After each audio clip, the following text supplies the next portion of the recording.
नैनीताल की इस प्राचीन तपोभूमि और सभी उत्तराखंड वासियों को कोटि कोटि नमन। मैं स्वाधीनता संग्राम के अमर शहीद सरदार उधम सिंह जी के चरणों में भी नमन करता हूं।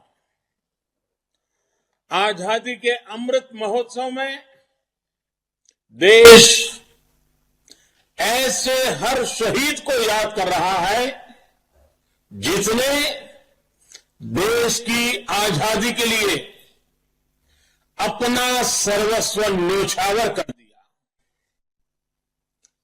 आजादी के बाद भी उत्तराखंड के गांव-गांव में हमारी वीर माताओं ने अपनी संतानों को राष्ट्र को सौंपा।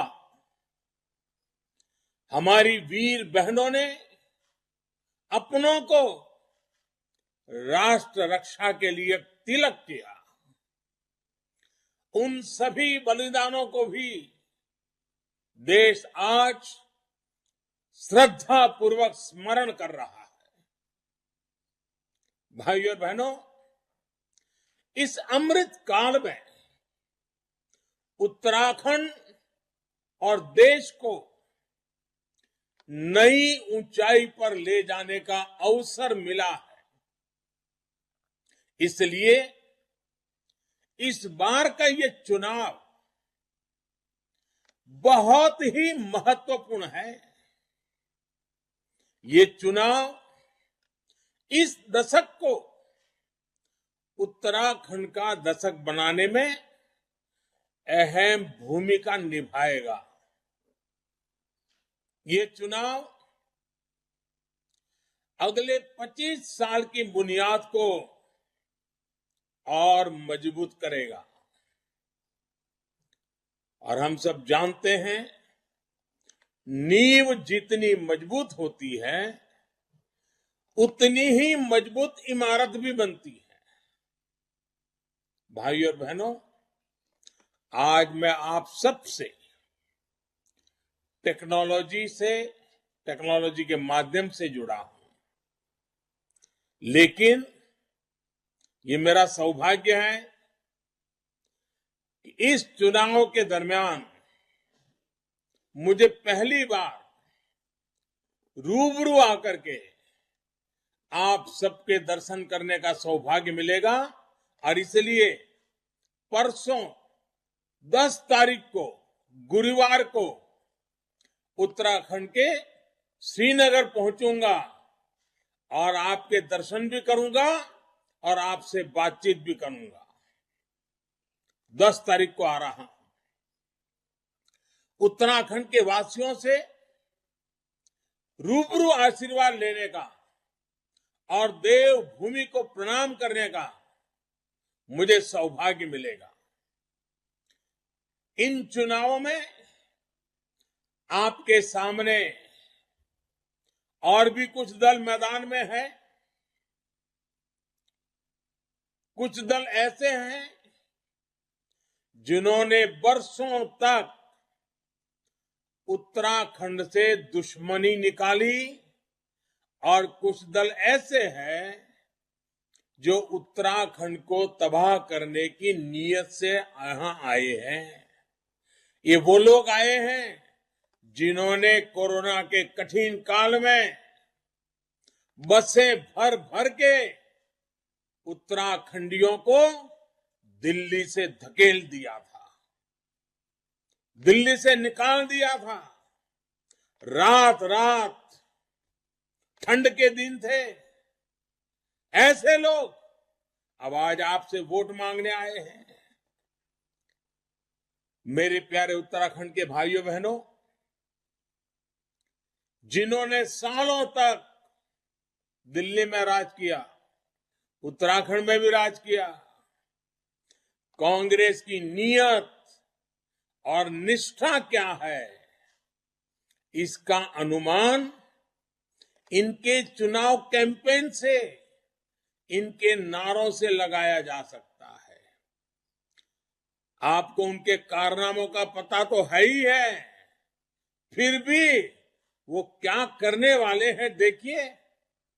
दिल्ली में ये अनेक दशकों तक सत्ता में रहे, इनके नेता यहां सैर सपाटे के लिए आते रहे, लेकिन तब इनको न उत्तराखंड की याद आई, न उत्तराखंड के तीर्थ क्षेत्रों की याद आई, न उत्तराखंड के टूरिज्म की याद आई, न ही इनको चार धाम की याद आई।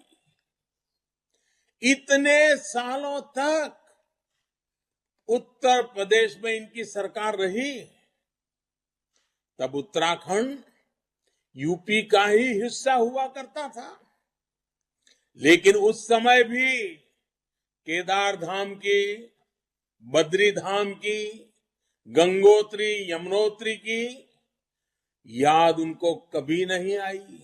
उनकी डिक्शनरी में ये नाम ही नहीं थे। इन्हें कभी समझ ही नहीं आया कि उत्तराखंड के लोगों को कनेक्टिविटी के अभाव में, आवागमन की सुविधा के अभाव में कितनी मुश्किल होती है। उत्तराखंड से पूरे के पूरे परिवार पलायन कर जाएं, लेकिन इतने सालों तक कांग्रेस को उनकी भी याद नहीं आई। गांव के गांव खाली हो गए। आज डबल इंजन की सरकार चार धाम को दिव्य और भव्य बना रही है। चार धाम के लिए ऑल वेदर कनेक्टिविटी बना रही है। साथियों, ये सही कह रहे हैं कि इन्हें चार काम आते हैं। अब मैं जरा वर्णन कर रहा हूं, उन्हीं की बात को मैं बताता हूं। वो चार काम की बातें करते हो, चार काम क्या है, उनके दिल दिमाग में क्या पड़ा है, उनका भूतकाल इन बातों का गवाह है, वो क्या है। पहला काम, ये जो भी करेंगे वो एक परिवार के हित के लिए करेंगे। दूसरा काम, ये जो भी करेंगे उसमें भ्रष्टाचार होगा ही होगा। तीसरा काम, ये तुष्टीकरण की राजनीति करेंगे। देश को टुकड़ों में बांटने के षड्यंत्र को वे अपनी वोट बैंक के कारण ये खेल खेलते रहे हैं, खेल खेलते रहेंगे। ये योजनाओं में भेदभाव करेंगे, सिर्फ अपनी वोट बैंक संभालेंगे। चौथा काम, बरसों तक ये परियोजनाओं को लटका कर रखेंगे ताकि लंबे अरसे तक उसमें से ये दोहन करके अपना जेब भर सके। आज इनके इन चार कामों का पूरा कच्चा चिट्ठा मैं आपके लेकर के आपके पास आया हूं। भाइयों बहनों, मैं यहां किसी की आलोचना करने के लिए नहीं बोल रहा हूं। उत्तराखंड की धरती से मेरा एक विशेष नाता रहा है, आप लोगों से मेरा विशेष नाता रहा है। और आज नहीं, मैं गुजरात का मुख्यमंत्री था तब भी, गुजरात के मुख्यमंत्री के पहले संगठन का काम करता था तब भी, और उसके पहले भी मेरी एक जिंदगी थी। मैं आपके बीच में रहा हूं, आप मुझे अच्छी तरह जानते हैं, मैं आपको जानता हूं, आपके दुख दर्द को जानता हूं, अपने सपनों को जानता हूं। और जब आपका कोई यहां बैठा है तो आपके लिए जिएगा कि नहीं जिएगा, आपके लिए काम करेगा कि नहीं करेगा। लेकिन बीच में रोड़े अटकाने वाले लोग बैठ गए तो मैं कितना ही चाहूं, कितना ही करना हो, मैं कर पाऊंगा क्या? गलती मत करना मेरे भाइयों बहनों। उत्तराखंड के युवाओं के लिए, उत्तराखंड के उज्जवल भविष्य के लिए, उत्तराखंड के गांव गरीब के लिए किसी भी हालत में गलती नहीं करना। भाइयों और बहनों, जब दिल्ली में इनकी सरकार थी, कांग्रेस के नेता, यूपीए के नेता दिल्ली सरकार में बैठे थे और आप ही के उत्तराखंड के एक नेता, उस जमाने में तो बड़े रसूखदार नेता, यहां मंत्री थे 2000 से 2014 के दौरान। उत्तराखंड में सड़कें बनाने के लिए, याद रखिए आपके साथ क्या हुआ है, और उसी के तराजू पे तोलिए। जब उनकी सरकार थी और आपके उत्तराखंड के एक नेता उस सरकार में यहां मंत्री बैठे थे, परिवार की सेवा में लगे थे, उस समय सड़कें बनाने के लिए इन्होंने केवल 2800 करोड़ रुपए दिए, यानी मुसीबत से 2,500-3 हजार करोड़। 2014 में आपने हमें आशीर्वाद दिया। उन्होंने 7 साल में क्या किया था वो मैंने बताया। हमने इन 7 सालों में उत्तराखंड में सड़कों और हाईवेज के लिए करीब 33,000 करोड़ से भी ज्यादा रुपए दिए हैं।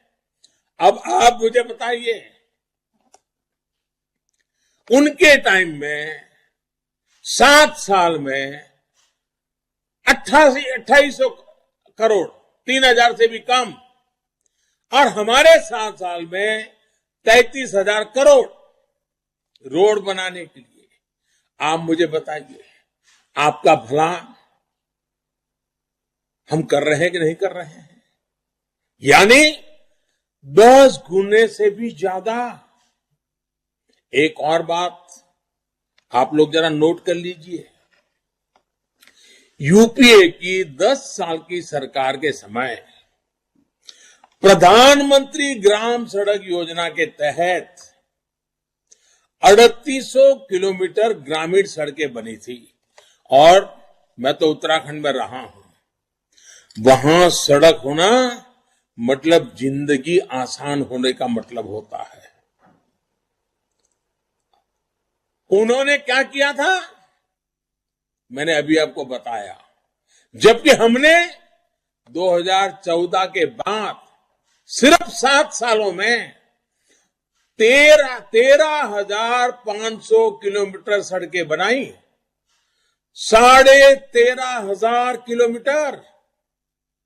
साथियों, जिस 4 धाम रोड प्रोजेक्ट की याद इन्हें आ रही है, उसके साथ इन्होंने क्या क्या किया ये भी मैं आपको बताता हूं। आज जब डबल इंजन सरकार 4 धाम रोड प्रोजेक्ट के लिए 12,000 करोड़ रुपए दे चुकी है, 90% काम भी पूरा कर चुकी है, उन्हें अब पहली बार 4 धाम का नाम याद आ रहा है। ऋषिकेश कर्णप्रयाग रेलवे लाइन, पहाड़ में रहने वाले लोगों के लिए रेल एक बहुत बड़ी घटना होती है। रेल देखना भी उनके नसीब नहीं होता है।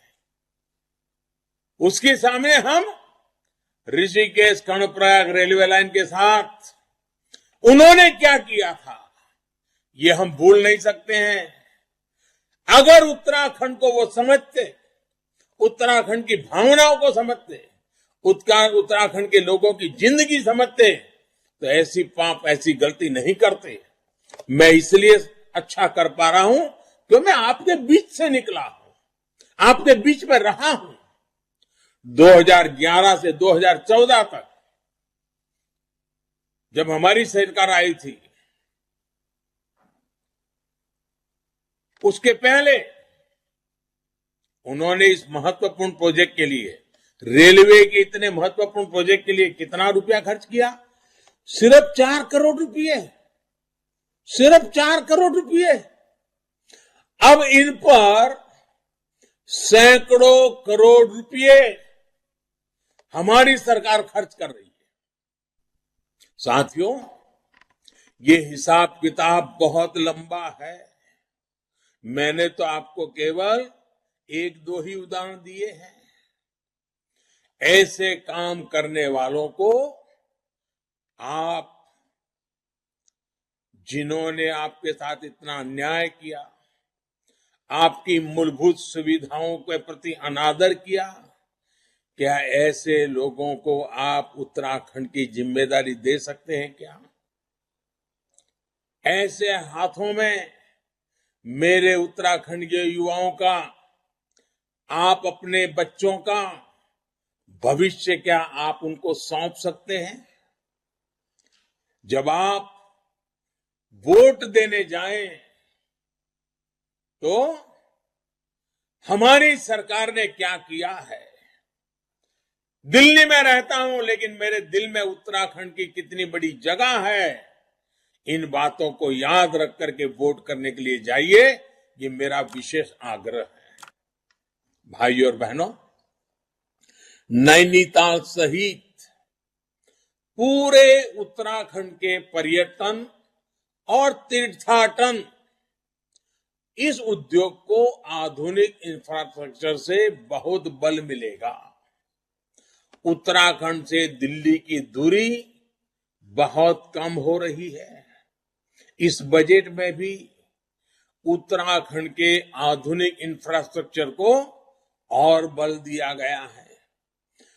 पर्वतमाला प्रोजेक्ट्स इस बजट में हमने घोषित किया है। पर्वतमाला, ये पर्वतमाला प्रोजेक्ट से जो हिमालयन सारी छोटी पर्वतमालाएं हैं, हमारे उत्तराखंड की सड़कें और आधुनिक होने वाली है। यहां के महत्वपूर्ण तीर्थों, मंदिरों और पर्यटक स्थलों को रोपवे से जोड़ने पर स्थानीय लोगों को सुविधा भी मिलेगी और रोजगार भी मिलेगा। आप भी जानते हैं, जितना टूरिस्ट ज्यादा आता है, उतनी हिमाचल, अब उत्तराखंड के लोगों की, हिमालय की गोद में रहने वाले आप सबकी, आपके नैनीताल के लोगों की रोजी रोटी को बहुत बड़ी ताकत मिलती है। आपके नैनीताल के नजदीक के हनुमानगढ़ी मंदिर को भी रोपवे से जोड़ने पर विचार चल रहा है। हेमकुंड साहब में भी रोपवे बनेगा।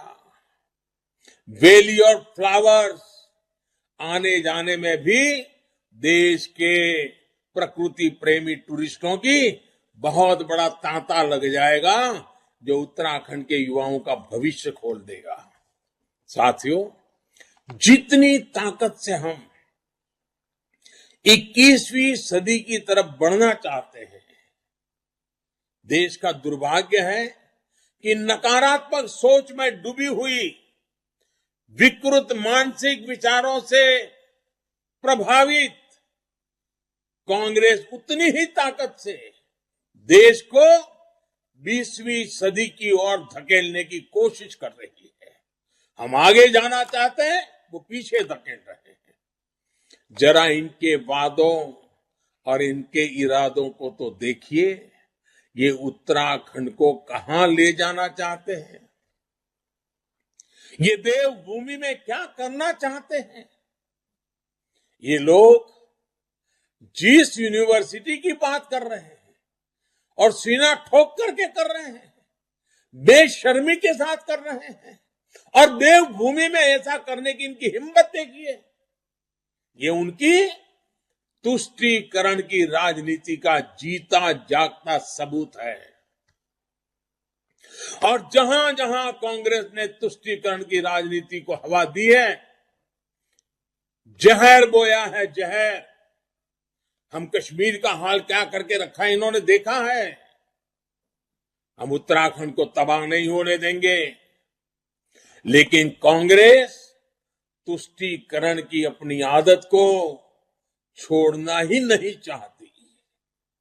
भाई और बहनों, हमने हर वर्ग, हर संप्रदाय के लिए देश की पहली राष्ट्रीय डिजिटल यूनिवर्सिटी की घोषणा बजट में की है। इस डिजिटल यूनिवर्सिटी का बड़ा लाभ उत्तराखंड जैसे पहाड़ी प्रदेश को होगा, दूर सुदूर के लोगों को होगा। गरीबों, दलितों, वंचितों, पिछड़ों और हमारी बेटियों को विशेष लाभ होगा। ये डिजिटल यूनिवर्सिटी घर बैठे ही अनेक प्रकार की डिग्रियों की सुविधा देगी। घर बैठे ही युवा अपने सामान्य फोन से देश और दुनिया के बेहतरीन अध्यापकों से सीधे क्लास ले पाएंगे। अच्छी पढ़ाई के लिए बड़े शहरों में जाने की मजबूरी इससे कम होगी। यही तो 21वीं सदी की नई सोच और नई अप्रोच है। भाई और बहनों, गांव के, पहाड़ों के गरीब, दलित, वंचित युवाओं को समान अवसर देने का एक और बड़ा प्रयास हुआ है। ये भाजपा सरकार ही है जिसने टेक्निकल और मेडिकल की पढ़ाई को हिंदी में भी, स्थानीय भाषा में भी सुलभ कराने की पहल की है। हमारे पहाड़ों के गरीब परिवारों के युवा जिनको अंग्रेजी में असुविधा होती है, जो अंग्रेजी के कारण इंजीनियरिंग, डॉक्टर या दूसरे अच्छे प्रोफेशन में नहीं जा पा रहे थे, उनके लिए ये बहुत बड़ा अवसर दिया गया है। अब गरीब मां का बच्चा भी, दूर सुदूर पहाड़ों में रहने वाला बच्चा भी डॉक्टर बनने के सपने देख सकता है, इंजीनियर बनने के सपने देख सकता है। हम और उसके सपने पूरे करने के लिए काम भी करेंगे। यही नहीं, मेडिकल सीटों में भी लगातार कई गुना बढ़ोतरी कर रहे हैं। यहां उत्तराखंड में भी मेडिकल कॉलेज का विस्तार कर रहे हैं। अब यहां ऋषिकेश एम्स के अलावा एक सैटेलाइट सेंटर भी शुरू हो रहा है। इस पूरे क्षेत्र को इससे इलाज की बहुत बेहतर सुविधा होगी। पहले अच्छे इलाज के लिए दिल्ली तक भागना पड़ता था, फिर ऋषिकेश में ही एम्स आ गया।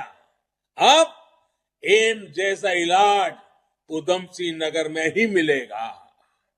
इससे यहां के गरीबों को, मध्यम वर्ग को, महिलाओं को बहुत मदद मिलेगी।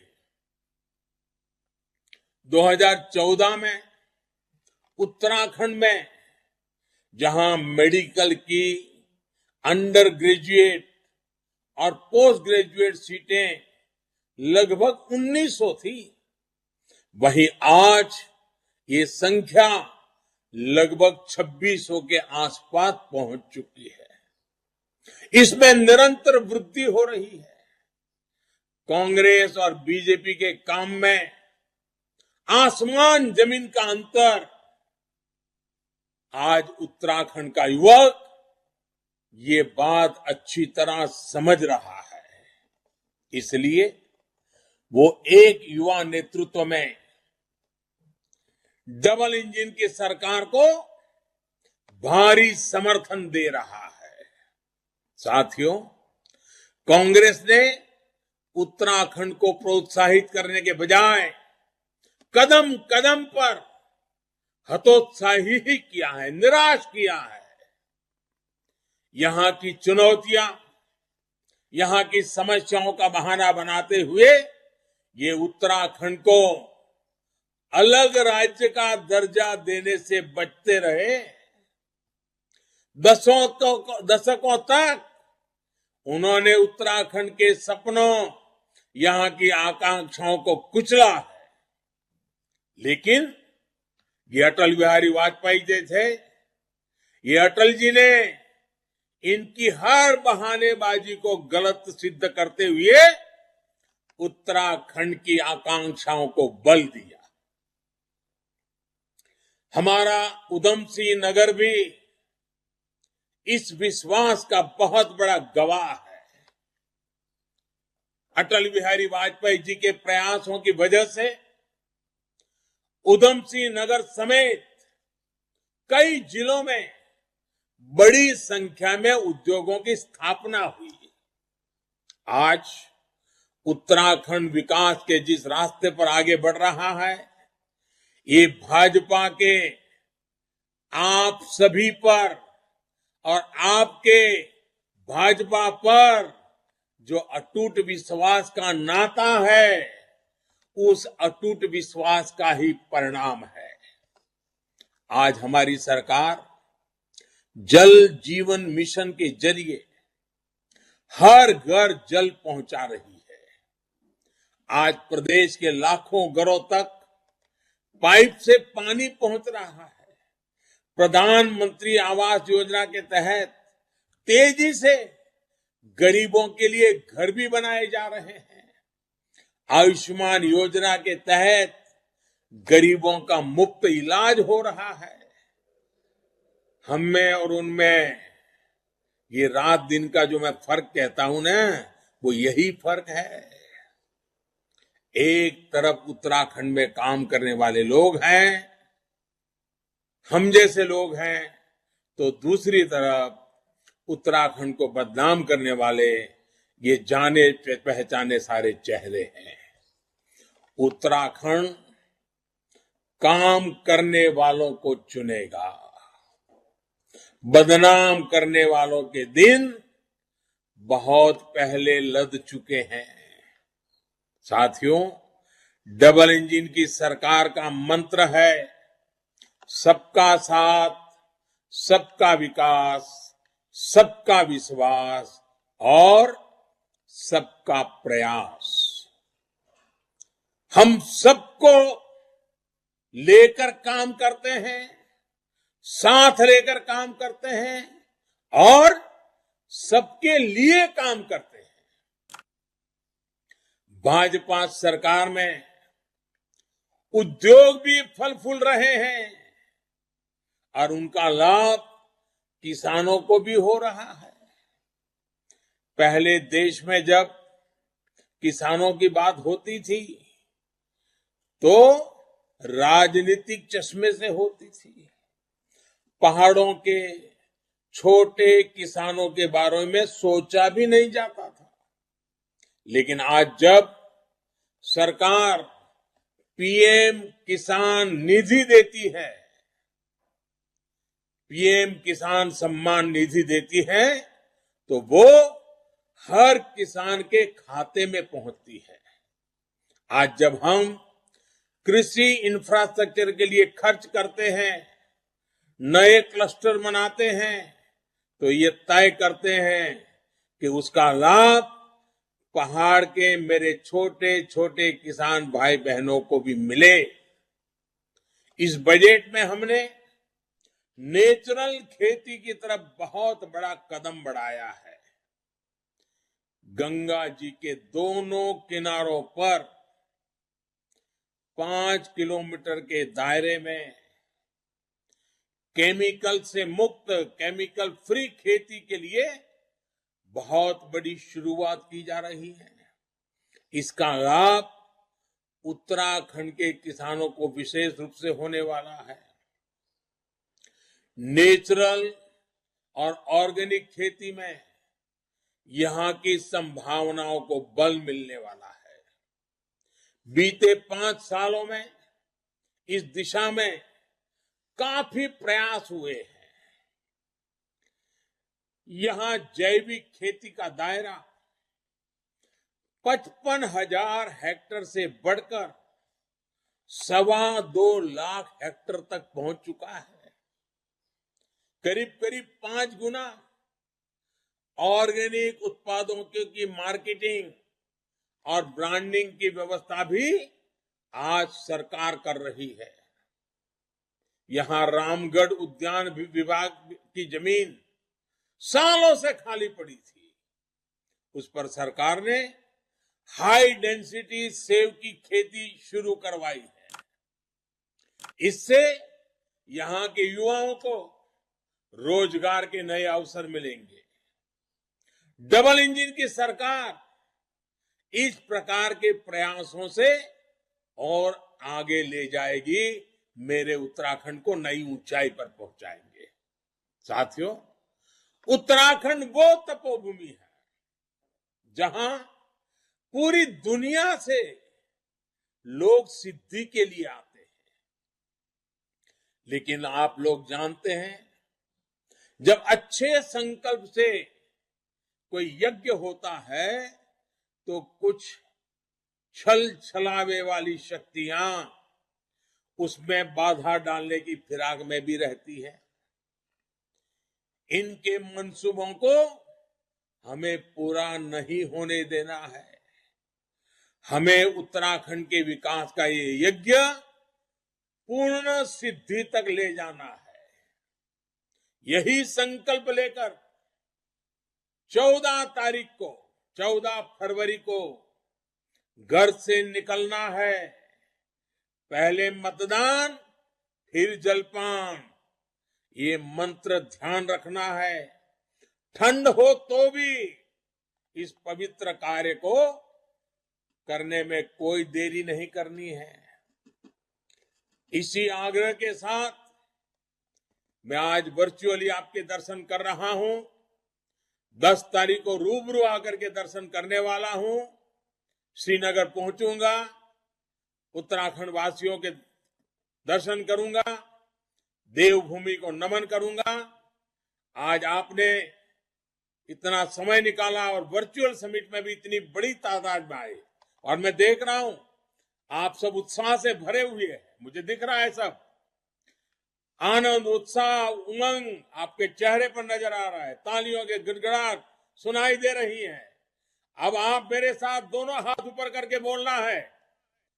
दोनों हाथ ऊपर कीजिए और बोलिए, भारत माता की, भारत माता की, भारत माता की। बहुत बहुत धन्यवाद।